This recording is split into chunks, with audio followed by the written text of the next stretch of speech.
વિદ્યાર્થી મિત્રો, આજે આપણે દ્રાવણો ચેપ્ટરનો છેલ્લો લેક્ચર લેવા જઈ રહ્યા છે.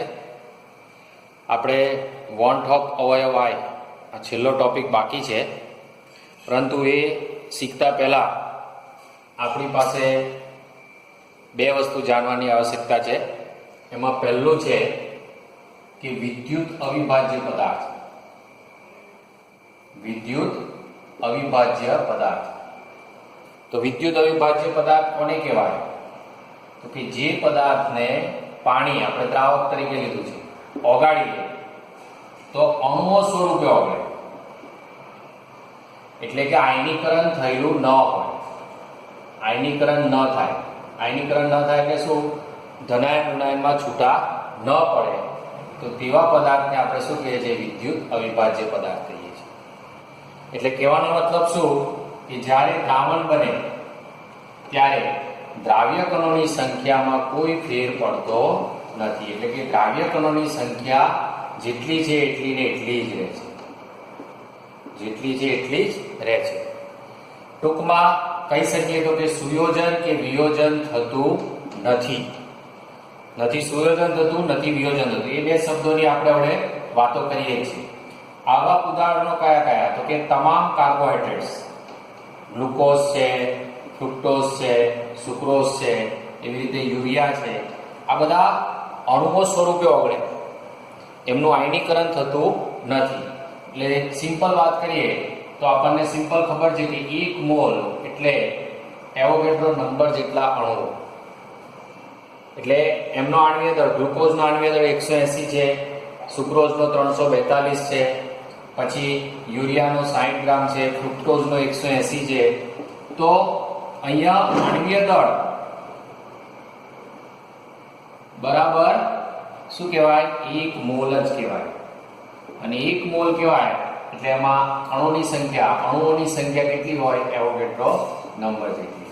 અને અણુઓની સંખ્યા સરખી જ હોય, કોઈ ફેર પડતો નથી. માટે તેમાં આજે આપણે સંખ્યાત્મક ગુણધર્મો જોયા: બાષ્પ દબાણ, ઉત્કલન બિંદુ ઉન્નયન, ઠાર બિંદુ અવનયન, અભિસરણ દબાણ, આમાં કોઈ ફેર થતો નથી. એટલે કે તે વખતે જો આપણે દ્રાવ્યનો આણ્વીય દળ શોધીએ તો કેવો આવે છે? ચોક્કસ આવે છે. ટૂંકમાં અવિભાજ્ય પદાર્થથી દ્રાવણ બનાવેલું હોય તો ચારે ચાર સૂત્રો સાચા છે. અને એ સૂત્રોની મદદથી જો આપણે દ્રાવ્ય પદાર્થનો આણ્વીય દળ શોધીશું તો એ આણ્વીય દળ હંમેશા કેવો આવશે? સાચો આવશે. પણ જો પદાર્થ વિદ્યુત વિભાજ્ય હોય, હવે વિદ્યુત વિભાજ્ય એટલે શું? તો આનાથી ઉલટું, તો કે જે પદાર્થને પાણીમાં કે દ્રાવકમાં ઓગાળીએ તો તેમનું આયનીકરણ થાય. અહીં મેં ઉદાહરણો બતાવેલા છે. આયનીકરણ થાય એટલે ધારો કે NaCl હોય તો Na+Cl- છૂટા પડે, એટલે કેટલા આયનો થયા? 2 આયનો, અથવા 2 કણો બોલીએ તો પણ ચાલે. પછી Na2CO3 છે, SO4. તો Na2SO4 માં જોઈ શકીએ છીએ કે 2 Na+ છે અને 1 SO4-, એટલે કુલ આયનો કેટલા થયા? 3. AlCl3, તો Al+3 અને 3Cl, એક અણુ, એક ધનાયન અને 3 ઋણાયન છૂટા પાડે, એટલે કુલ આયનોની સંખ્યા કેટલી થઈ? 4. એવી રીતે આ સંકીર્ણ સંયોજન હોય. આ સંકીર્ણ સંયોજન છે K4FeCl6. તો એનું આપણે આયનીકરણ થાય તો 4 K+ છૂટા પડે અને એક સંકીર્ણ ઋણાયન બને. અને શું કહેવાય? સંકીર્ણ ઋણાયન બને. તો આ રીતે આમાં 5 આયન થાય. તો કહેવાનો મતલબ શું કે અણુ નાખીએ છીએ ત્યારે એનું આયનીકરણ થઈ જાય, ધનાયન ઋણાયનમાં છૂટા પડવું. અને ધનાયન ઋણાયનમાં છૂટા પડવું એ ક્રિયાને આપણે શું કહીએ છીએ? વિયોજન કહીએ છીએ. અને વિયોજન થાય એટલે કણોની સંખ્યા વધે. અને એટલે આપણે કહી શકીએ છીએ કે જ્યારે દ્રાવણ બને, વિદ્યુત વિભાજ્ય પદાર્થનું દ્રાવણ બને, ત્યારે દ્રાવ્ય કણોની સંખ્યા વધે. અને દ્રાવ્ય કણોની સંખ્યા વધવી, વિયોજન થવું, એટલે એની ઘટનાને વિયોજન કહેવાય છે. અને એટલે આપણા જે સંખ્યાત્મક ગુણધર્મો છે, બાષ્પ દબાણ છે, ઉત્કલન બિંદુ ઉન્નયન છે, ઠાર બિંદુ અવનયન છે, અભિસરણ દબાણ છે, આના મૂલ્યોમાં ફેરફાર થાય. અને ફેરફાર થાય એટલે દ્રાવ્યનો આણ્વીય દળ ચોક્કસ મળે નહીં. અહીં કેવો મળતો હતો? ચોક્કસ મળતો હતો. અહીં ચોક્કસ મળતો નથી. ચોક્કસ મળતો નથી, ચોક્કસ મળતો નથી. તો કેવો મળે છે? તો અહીંયા આપણને સિમ્પલ વાત ખબર પડી ગઈ કે કણોની સંખ્યા વધે એટલે દ્રાવ્યનો આણ્વીય દર છે મૂળ આણ્વીય દર કરતા ઓછો મળે, વધારે મળશે નહીં, ઓછો મળશે. એટલે આ સિમ્પલ વાત યાદ રાખવાની કે NaCl છે તો NaCl નો આણ્વીય દર થાય 23 + 35.5 એટલે 58.5 હોવો જોઈએ, પણ 58.5 ની જગ્યાએ કેવો મળશે? ઓછો મળશે. તો એ ઘટનાને વિયોજન કહેવાય છે. તો હવે આપણે બે શબ્દોને સમજવાની કોશિશ કરીએ કે વિયોજન શું છે અને સુયોજન શું છે. તો વિયોજન કોને કહેવાય? તો એ તો આપણે જોઈ જ ગયા કે જે પદાર્થને આપણે પાણીમાં ઓગાળીએ અને પાણીમાં ઓગાળતા એના આયનો છૂટા પડે, આયનીકરણ થાય, ધનાયન ઋણાયનમાં વિયોજિત થાય. દાખલા તરીકે આપણે આ એક પાત્ર છે, એક પાત્રમાં આપણે દ્રાવક લીધું અને દ્રાવક તરીકે આપણે પાણી લીધું H2O, અને H2O લીધું પછી એમાં આપણે દ્રાવ્ય તરીકે ધારો કે NaCl નાખ્યું. તો ધારો કે મેં 1 ગ્રામ NaCl નાખ્યા તો આપણને ખબર પડી જાય કે એમાં કેટલા અણુઓ છે. તો દરેક અણુ NaCl નો દરેક અણુ શું કરે? એક Na+ બનાવે અને એક Cl- છૂટો પાડે. એટલે 1 ગ્રામમાં કેટલા અણુઓ છે આપણને ગણતા આવડે. ટૂંકમાં કણોની સંખ્યા 2 આયન બન્યા. આયનો કેટલા બન્યા? 2. એટલે બમણી થઈ ગઈ. ધારો કે આપણે 1 મોલ પદાર્થ લીધો, 1 મોલ NaCl લીધો, તો 1 મોલ NaCl એટલે 6.022 × 10⁻23 અણુઓ થયા. હવે આટલા અણુઓ હતા. હવે આને આપણે 1 લિટર પાણીમાં નાખ્યા અથવા 1 કિલોગ્રામ પાણીમાં નાખ્યા તો દરેક NaCl એક Na+ અને એક Cl- બનાવ્યા એટલે 2 બનાવ્યા. ત્યારે દ્રાવણ બન્યું ત્યારે કણોની સંખ્યા કેટલી થઈ ગઈ? 2 × એવોગાડ્રો નંબર જેટલી થઈ ગઈ, એટલે બમણી થઈ ગઈ. કણોની સંખ્યા કેવી થઈ ગઈ? બમણી થઈ ગઈ. અને બમણી થઈ જાય એટલે આપણા જે આ બધા ગુણધર્મો છે અભિસરણ દબાણ આ બધામાં, એમાં જો આપણે દ્રાવ્યનો આણ્વીય દળ M2 શોધીએ, આપણને ખબર છે કે દ્રાવ્યના આણ્વીય દળ માટેનો સંકેત કયો છે? M2. તો એ આપણને કેવો મળશે? અડધો મળશે, અથવા 2 બમણો હશે તો અડધો મળશે, અથવા એના કરતાં ઓછો પણ મળશે.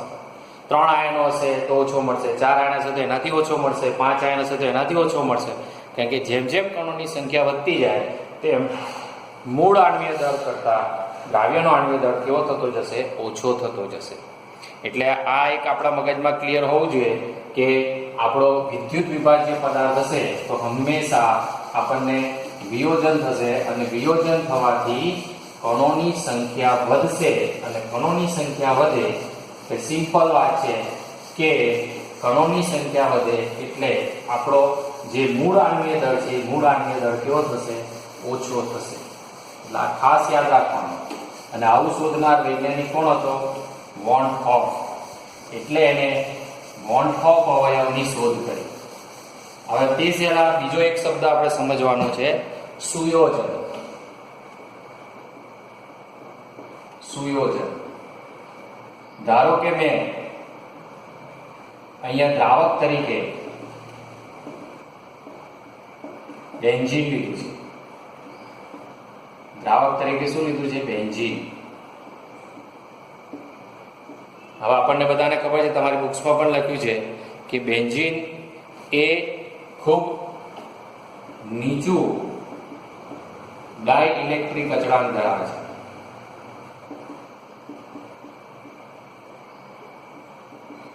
ડાઇલેક્ટ્રિક અચળાંક કેવો છે? ખૂબ નીચો છે, જેને શુદ્ધ ગુજરાતીમાં નામ આપ્યું છે પરાવૈદુક. પરાવૈદુક અચળાંક શુદ્ધ ગુજરાતીમાં, પણ આપણે ડાઇલેક્ટ્રિક અચળાંક વાંચીશું. ખૂબ નીચું દ્રાવક તરીકે છે, એનો ડાઇલેક્ટ્રિક અચળાંક ખૂબ નીચો છે. હવે એમાં દ્રાવ્ય તરીકે હું બેન્ઝોઇક એસિડ ઉમેરું છું. શું ઉમેર્યું મેં? બેન્ઝોઇક એસિડ ઉમેર્યું, અથવા તો એસિટિક એસિડ ઉમેરી શકો, જે બી ઉમેરવું હોય ઉમેરાય. આપણે બુકમાં એસિટિક એસિડ લખી દીધું, તો એસિટિક એસિડ ઉમેર્યો. તો શું થશે અહીંયા?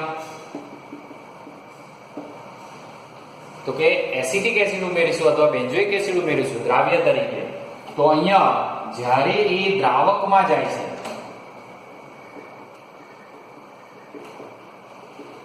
ત્યારે દ્વિઅણુ રચે છે. હવે ધારો કે આપણે આ 1 મોલ લીધો, 1 મોલ ધારો કે એસિટિક એસિડ લીધો, તો 1 મોલ એસિટિક એસિડ એટલે 6.022 + 10⁻23 અણુઓ થયા એસિટિક એસિડના. હવે જ્યારે એને આપણે બેન્ઝીનમાં નાખીએ છીએ, નીચા ડાઇલેક્ટ્રિક અચળાંક ધરાવતા દ્રાવક બેન્ઝીનમાં નાખીએ છીએ, ત્યારે તે દ્વિઅણુ રચે છે. એટલે દ્વિઅણુ રચે એટલે શું થશે? તો કે આ રીતે CH3 C double bond O single bond OH, અહીંયા CH3 C CH3 C double bond O single bond OH. એટલે કહેવાનો મતલબ કે આ ઓક્સિજન પાસે અબંધકારક ઇલેક્ટ્રોન યુગ્મ છે અને આમાં વિદ્યુત ઋણતા કોની વધારે હોય? ઓક્સિજનની. એટલે આના પર આંશિક ધન ભાર છે, આના પર આંશિક ઋણ ભાર છે, એટલે આ બંને વચ્ચે આકર્ષણ થાય છે. એવું અહીંયા સેમ આના પર આંશિક ધન ભાર છે, આના પર આંશિક ઋણ ભાર છે, બંને ઇલેક્ટ્રોન યુગ્મ ઓક્સિજન તરફ, એટલે આ બંને વચ્ચે આકર્ષણથી આ કયો બંધ રચાય છે? H બંધ રચાય છે. આપણે ભણી ગયા છે H બંધ વિશે કે અબંધકારક ઇલેક્ટ્રોન યુગ્મ ધરાવતા વધુ વિદ્યુત ઋણીય ઘટક અને ધનભારીય H વચ્ચે આકર્ષણથી જે બંધ રહે, એટલે આવા બે અણુ જોડાઈ જાય છે. જેવા એસિટિક એસિડના અણુઓ રેન્જિન દ્રાવકમાં પડે ત્યારે દ્વિઅણુ બનાવે છે, અને દ્વિઅણુ બનાવી દે એટલે સંખ્યા કેટલી થઈ જાય? અડધી થઈ જાય. એટલે જ્યારે દ્રાવણ બને છે ત્યારે દ્રાવણમાં દ્રાવ્ય કણોની સંખ્યા શું થઈ જાય? 1/2 ગુણ્યા 6.022 × 10⁻23. એટલે કહેવાનો મતલબ 3.011 × 10⁻23. એટલે કેવી થઈ ગઈ? અડધી થઈ ગઈ. કણોની સંખ્યા અડધી થઈ ગઈ. અને અડધી થવી આ ક્રિયાને શું કહેવાય? સુયોજન, અથવા બીજી રીતે કહીએ તો સંયુગ્મન કહેવાય. એટલે કેટલીક વખત વિયોજન થાય, મેક્સિમમ વિયોજન થાય. અને આવા ઉદાહરણની અંદર જ્યારે આપણે આ કાર્બનિક દ્રાવક લીધો, આ દ્રાવક કેવો કહેવાય? કાર્બનિક દ્રાવક. અને એ કેવો છે? અધ્રુવીય છે. એટલે જ્યારે અધ્રુવીયનું મિશ્રણ થાય ત્યારે સુયોજન થવાની સંભાવના વધારે છે. અને કાર્બનિક સંયોજનો હોય ત્યારે તો ખાસ. એટલે આ વસ્તુ મગજમાં ક્લિયર કરવાની. એટલે અહીંયા દ્રાવ્ય કણોની સંખ્યા 2 જોડકા થઈ ગયા. ધારો કે 1000 હોય, 1000 ના 2 જોડકા થઈ જાય, કેટલા થઈ જાય? 500. તો અહીંયા 1 મોલ હતા એટલે એવોગેડ્રો નંબર જેટલા હતા. તો એવોગેડ્રો નંબરના 2 ના જોડકા થઈ ગયા એટલે સંખ્યા કેટલી થઈ ગઈ? અડધી થઈ ગઈ. એટલે કણોની સંખ્યા ઘટી, દ્રાવ્ય કણોની સંખ્યામાં ઘટાડો થયો. અને કણોની સંખ્યામાં ઘટાડો થયો એટલે આણ્વીય દળ હંમેશા વધશે. દ્રાવ્યનું આણ્વીય દળ હંમેશા વધશે. એટલે સિમ્પલ આપણે એસિટિક એસિડનો આણ્વીય દળ શોધીએ તો એસિટિક એસિડનો આણ્વીય દળ છે 60 ગ્રામ પ્રતિ મોલ. તો આ સૈદ્ધાંતિક વસ્તુ છે. આપણે ગણ્યું સૈદ્ધાંતિક થયું. 12 ચોકું 12 દુ 24, 24 ને 4 28 ને 16 દુની 32 એટલે 60 થઈ ગયું. આ સૈદ્ધાંતિક થયું. પણ જ્યારે આપણે આ રીતે બેન્ઝીનમાં નાખીશું અને આપણે અભિસરણ બાષ્પ દબાણ છે, ઉત્કલન બિંદુ ઉન્નયન છે, ઠાર બિંદુ અવનયન છે, અથવા અભિસરણ દબાણ પાય છે, આ સંખ્યાત્મક ગુણધર્મના સૂત્રોની મદદથી જ્યારે આપણે M2 શોધીશું, દ્રાવ્યનો આણ્વીય દળ શોધીશું, તો તો એ કેવો આવશે? ગ્રેટર ધેન 60 આવશે. અને લગભગ અહીં તો દ્વિઅણુ બને છે, દ્વિઅણુ બને છે એટલે બમણો થશે. કેવો થશે? બમણો. અને બમણો એટલે કેટલો થશે? 120 ની આસપાસ થશે. 120 ગ્રામ પ્રતિ. એટલે આપણને બે વસ્તુ જાણવા મળી. શું જાણવા મળી? તો કે વિયોજન થાય. શું થાય? વિયોજન. ત્યારે દ્રાવ્ય કણોની સંખ્યા શું થશે? વધશે. અને દ્રાવ્ય કણોની સંખ્યા વધશે એટલે દ્રાવ્યનો આણ્વીય દળ વધશે. આ યાદ રાખજો કે વિયોજન થાય એટલે દ્રાવ્ય કણોની સંખ્યા વધે. કે આયનીકરણ થાય ને, ઉદાહરણ જોયું એટલે દ્રાવ્યનો આણ્વીય દળ ઘટે. શું થાય? દ્રાવ્યનો આણ્વીય દળ ઘટી જાય. અને બીજો શબ્દ છે સુયોજન. સુયોજન થાય ત્યારે દ્રાવ્ય કણોની સંખ્યા શું થશે? ઘટશે. અને દ્રાવ્ય કણોની સંખ્યા ઘટશે એટલે સિમ્પલ આપણે કહી શકીએ કે આણ્વીય દળમાં શું થશે? વધારો થશે. આણ્વીય દળ વધશે. તો આવું શોધનાર વૈજ્ઞાનિક હતો વોન હોફ. આવું શોધનાર વૈજ્ઞાનિકનું નામ શું હતું? વોન હોફ. અને એ વોન હોફે આ સુયોજન કે વિયોજન થતી ઘટનાઓ માટે એક અવયવ નામ આપ્યું, એક અવયવ શોધ્યો અને એ અવયવને નામ આપી દીધું વોન હોફ અવયવ આઈ. શું નામ આપી દીધું? વોન હોફ અવયવ. એટલે આપણા દરેક પેરામીટરની અંદર આઈ જોડવો જરૂરી બની ગયો. એટલે આ વસ્તુ આપણા મગજમાં ક્લિયર હોવું જોઈએ.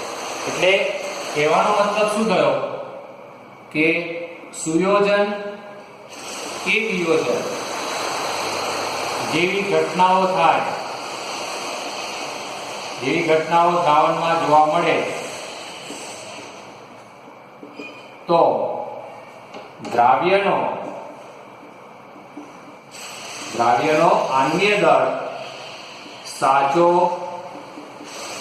મળતો નથી.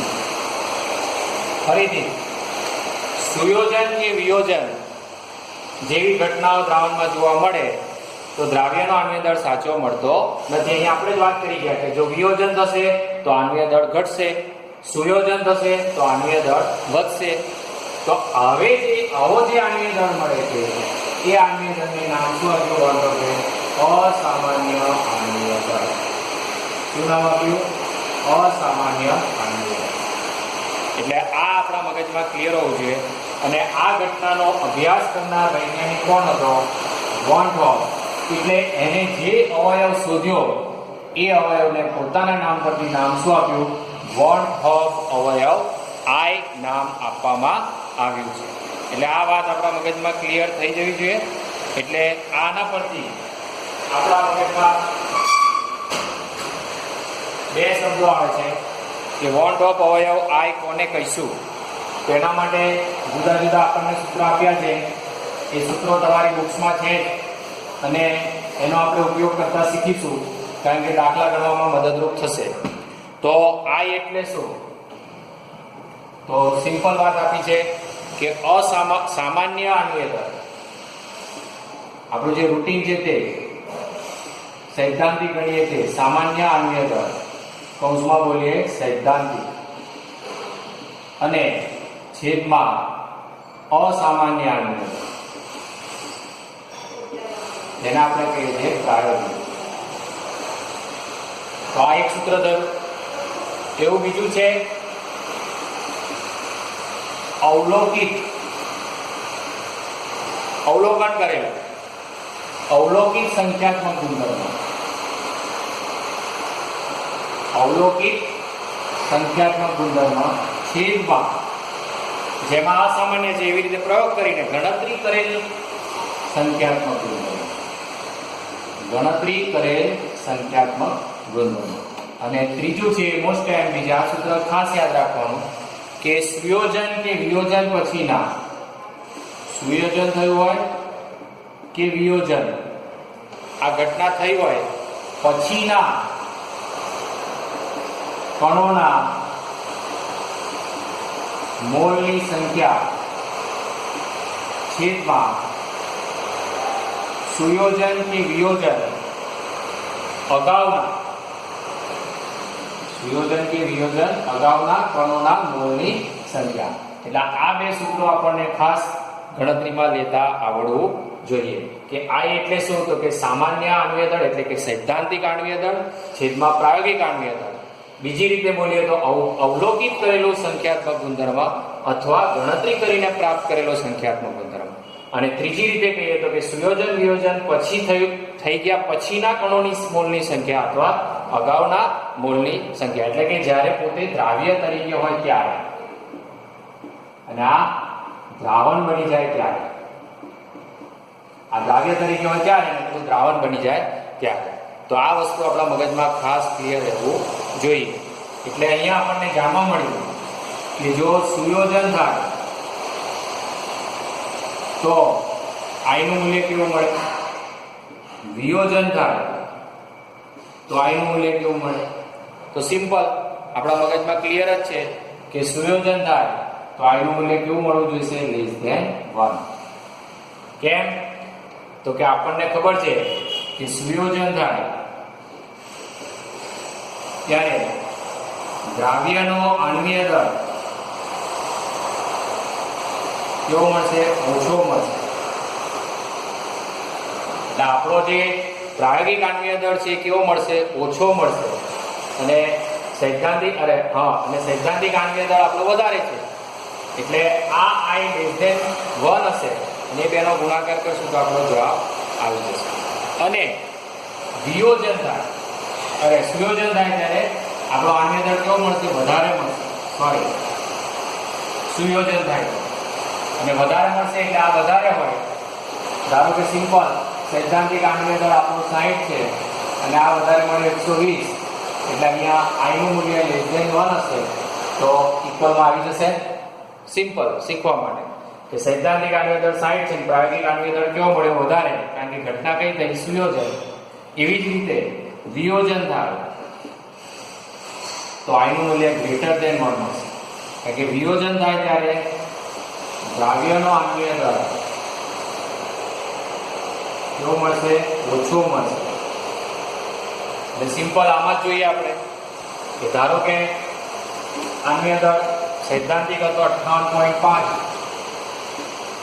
અને આ આપણને મળ્યો ધારો કે 25, તો હંમેશા I કેવા પડશે, ગ્રેટર ધેન 1. અને ગ્રેટર ધેન 1 છે એટલે આપણને ગુણાકાર મળશે તો આની સૈદ્ધાંતિક જોડે મેચ થશે. એટલે આવું જે શોધ્યું એ શોધનાર વૈજ્ઞાનિક કોણ હતો, વોન ટોપ. એટલે પોતાના નામ પરથી એને નામ આપ્યું વોન ટોપ અવયવ I. એટલે આ વાત ખાસ ધ્યાનમાં રાખવાની.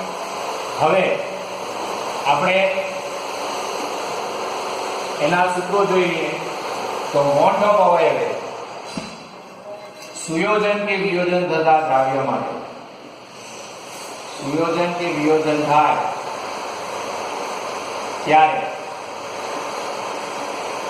બાષ્પ દબાણનું જે સૂત્ર છે, બાષ્પ દબાણ આપણને ખબર જ છે. બાષ્પ દબાણનું સૂત્ર શું છે, P10 -P1 છેદમાં P10 is equal two x2.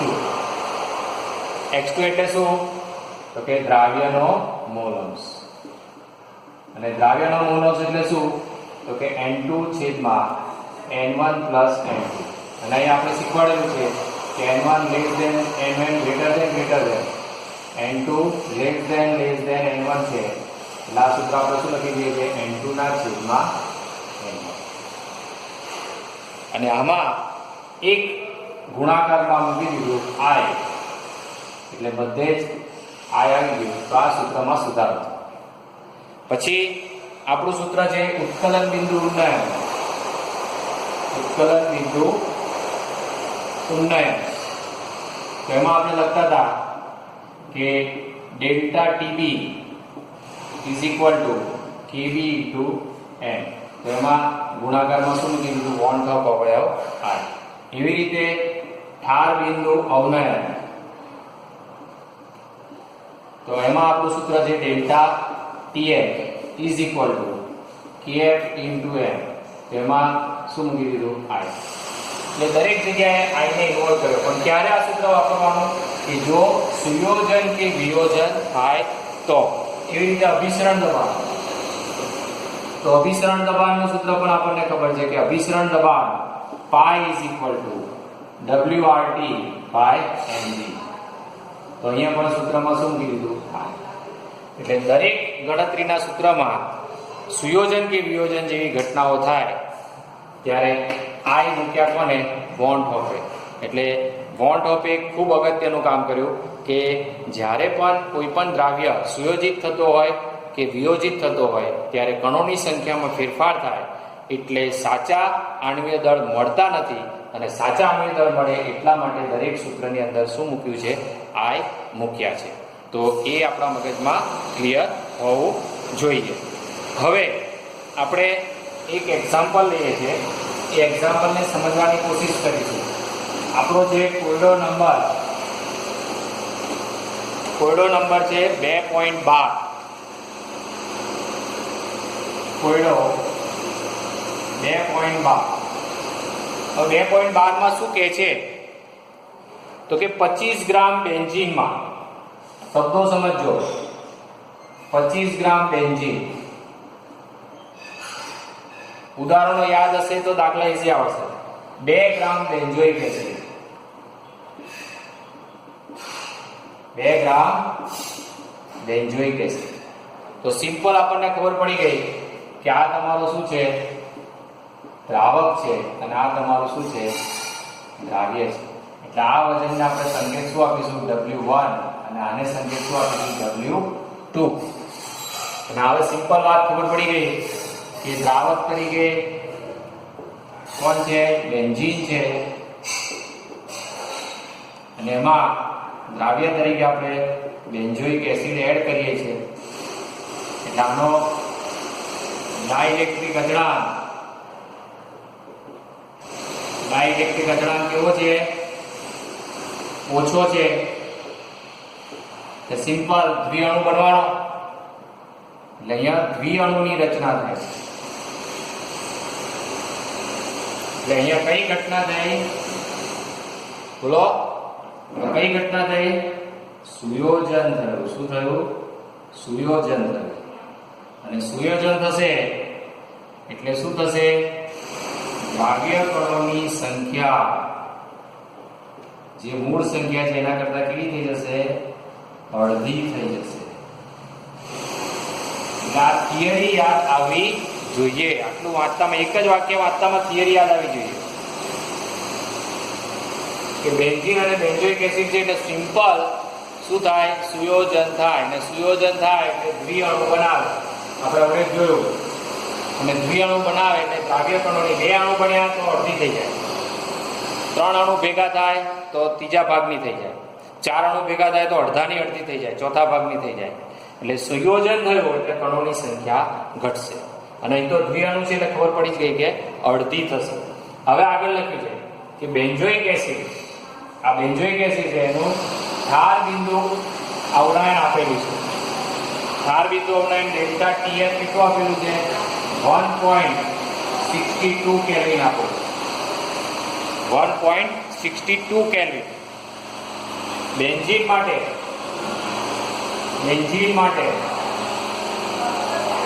મોલલ અવનયન અચળાંક જેને આપણે કહીશું KF, એ KF આપી દીધા છે 4.9 kelvin into kilogram into mall inverse. આ ડેટા આ રીતે લખતા જવાનું, રફ કામ કરતા જવાનું, સાચી સૂત્ર આપણને સમજ પડશે. જો એસિડ લખેલું છે, જો દ્રાવણમાં દ્વિઅણુ બનાવતો હોય, જો એસિડ દ્રાવણમાં દ્વિઅણુ બનાવે છે એટલે આપણને તો એડવાન્સ ખબર પડી ગઈ કે સુયોજનની ઘટના થાય છે. તો એસિડનું કેટલા ટકા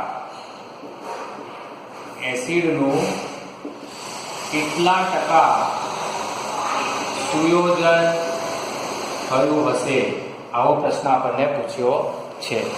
તો એસિડનું કેટલા ટકા સુયોજન થયું હશે? તો હવે સિમ્પલ, આપણે પહેલું તો આપણી જોડે બધા ડેટા છે, એટલે આપણે સિમ્પલ બેન્ઝોઇક એસિડ છે એ બેન્ઝોઇક એસિડનો આણ્વીય દળ શોધી કાઢ્યો. હવે સિમ્પલ સૈદ્ધાંતિક આણ્વીય દળ શોધીએ તો સૈદ્ધાંતિક આણ્વીય દળ તો ગણતા આવડે જ આપણને. સૂત્ર શું છે? C6H5COOH. એટલે સાદી રીતે ગણતરી કરો તો 7 વત્તા 6 વત્તા 2 O. ઓના કેટલા થાય? 16. એટલે 12 × 84 વત્તા 6 અને વત્તા 32 એટલે કેટલા થયા? 90 ને 32 122 ગ્રામ થશે. 122 ગ્રામ પ્રતિ મોલ. આ કયો આણ્વીય દળ મળ્યો આપણને? સૈદ્ધાંતિક. હવે સુયોજનની ઘટના થાય છે એટલે આપણે થિયરી યાદ કરવી પડે કે સુયોજનની ઘટના થાય એટલે દ્રાવ્ય કણોની સંખ્યા ઘટે, અને દ્રાવ્ય કણોની સંખ્યા ઘટે એટલે આણ્વીય દળ વધશે. તો આના કરતા વધારે આવવો જોઈશે. તો આપણે શોધીએ, આપણી જોડે સૂત્ર છે કે delta TF is equal two KF into M. M એટલે શું? W2 ગુણ્યા 1000 છેદમાં M2 ગુણ્યા W1. હવે W2 ને W1 છે જ આપણી જોડે KF પણ છે. તો M2 ને સૂત્ર કરતા બનાવીએ તો M2 બરાબર શું થશે? હવે ડાયરેક્ટ હું કિંમત મૂકું છું. આ અહીંયા આવી જશે, આ અહીંયા આવી જશે ને આ અહીંયા આવી જશે. તો સિમ્પલ આપણને ખબર પડે છે. તો અહીંયા ચલો KF કેટલા છે? 4.9 ગુણ્યા W2 કેટલા છે આપણી જોડે? 2 ગ્રામ ગુણ્યા 1000 છેદમાં ડેલ્ટા TF આપણે એવડે જ લખ્યા 1.62 ગુણ્યા W1 કેટલા છે? 25 ગ્રામ. તો અહીંયા આપણે સાદુરૂપ આપીશું તો એનો જવાબ આવે છે 241.98 ગ્રામ પ્રતિ મોલ. હવે આ જે આણ્વીય દળ આવ્યો બેન્ઝોઇક એસિડનો, એ કેવો આણ્વીય દળ આવ્યો? પ્રાયોગિક આણ્વીય દળ આવ્યો. ખરેખર કેમ પ્રાયોગિક મળે? તો દ્વિઅણુ છે, સુયોજન થાય છે, બે જણા જોડાઈ જાય છે, એટલે સ્વાભાવિક છે કે મૂળ આણ્વીય દળ કરતા પ્રાયોગિક આણ્વીય દળ હંમેશા વધારે થાય. તો હવે આના પરથી આપણે I શોધી કાઢીએ તો કે 1/I બરાબર શું? તો કે સામાન્ય આણ્વીય દળ અથવા સામાન્ય મોલર દળ ભાગ્યા અસામાન્ય મોલર દળ. આ કેવો મળ્યો આપણને? અસામાન્ય મોલર દળ કહેવાય અથવા પ્રાયોગિક મોલર દળ કહેવાય. માટે I બરાબર શું થયા? તો સામાન્ય કેટલું છે? 122 ભાગ્યા 241.98. અને આ સાદુરૂપ આપીએ તો આપણને I કેટલા મળે છે? 0.504 જે લેસ ધેન 1 છે. આપણે શીખી ગયા છે કે સુયોજન થાય તો I નું મૂલ્ય લેસ ધેન 1 મળે. લેસ ધેન 1 જ છે એટલે આ I મળી ગયા. હવે I મળી ગયા પછી આપણને શું પૂછ્યું છે? સુયોજન કેટલા ટકા થશે? તો એની વાત છે. તો એ માટે આપણા મગજમાં ક્લિયર હોવું જોઈએ. હવે આપણને ખબર છે કે જેટલા પણ બેન્ઝોઇક એસિડના અણુઓ પડે છે એ બધા દ્વિઅણુ બનતા થાય. C6H5COOH. આ ધારો કે 2 છે તો અહીંયા જ્યારે દ્રાવણ બનશે ત્યારે શું થઈ જશે? C6H5COOH ટ્વાઇસ થઈ જશે. આ અત્યારે દ્રાવ્ય તરીકે છે. જ્યારે દ્રાવણમાં પડે ત્યારે શું બનાવી દે છે? દ્વિઅણુ બનાવી દે છે. શું બનાવી દે છે? દ્વિઅણુ. એટલે આ આપણને એસિડનું સંતુલન ખબર હોવી જોઈએ. એટલે ધારો કે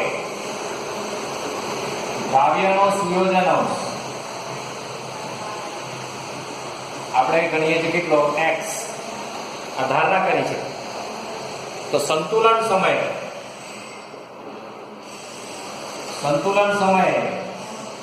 આ શું થશે 1 - x અને આ કેટલો થઈ જશે અડધો થઈ જશે એટલે x/2 ખબર પડી x/2 થઈ જશે. તેથી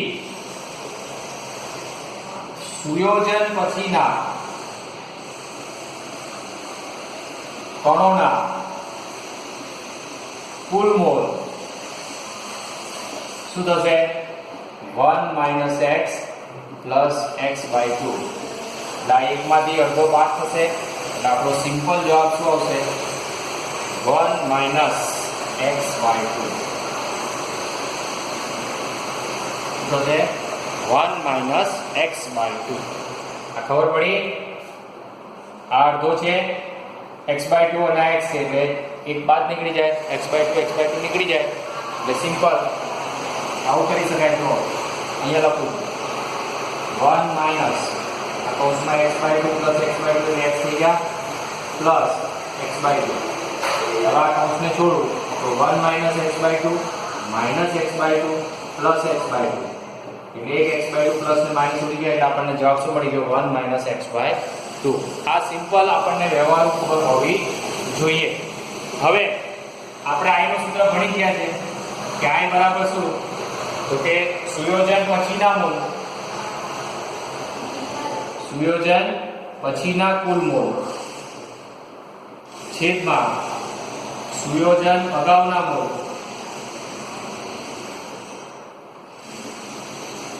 ચાલો સુયોજન પછીના મોલ કેટલા છે તો કે 1 - x/2 અને સુયોજન અગાઉના મોલ કેટલા છે 1 એટલે આપણો સિમ્પલ જવાબ શું આવ્યો તો કે i નું વેલ્યુ આપણને ખબર છે શોધી કાઢ્યું છે i નું વેલ્યુ 0.504 1 - x/2.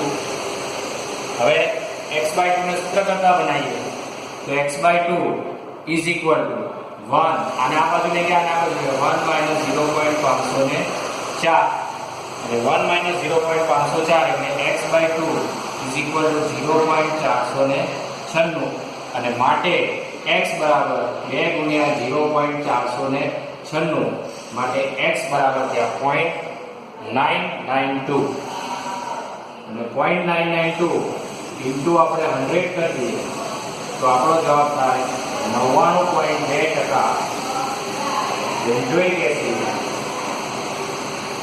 શું થયો હશે સુયોજિત થયો. એટલે આખા દાખલામાં સિમ્પલ કહીએ તો આપણે શું કર્યું ડેટા મૂકીને પહેલા અસામાન્ય આણ્વીય દળ શોધ્યો, પ્રાયોગિક આણ્વીય દળ. સૈદ્ધાંતિક આણ્વીય દળ આપણને ખબર જ હતું 122 એટલે સિમ્પલ છે સુયોજન થાય એટલે આપણો i <1 મળે. હવે આ જે i મળ્યો આના આધારે આપણે શું શોધ્યું સુયોજન પછીના મોલની સંખ્યા શોધી. અગાઉના મોલ ખબર જ છે 1 છે અને એ મોલને આધારે આપણે x શોધ્યા. x એટલે સુયોજન અંશ અને એને 100 વડે ગુણી કાઢીએ એટલે આપણને ટકા મળી જાય. એટલે થિયરી જેટલી યાદ રહેશે એટલા એક્ઝામ્પલ ઇઝી આવડશે. તો આના પછીનો કોયડો 2.13 છે એ તમારે સેલ્ફ સ્ટડીમાં લેવાનો. ના ખ્યાલ આવે તો મને પૂછજો. તો અહીં આપણે આખી થિયરીનું લેસન પૂર્ણ થાય છે અને સ્વાધ્યાય માટેનો આપણે એક લેક્ચર ફરી ગોઠવીશું. તો અહીંયા આપણે પૂર્ણ કરીએ છીએ. Thank you.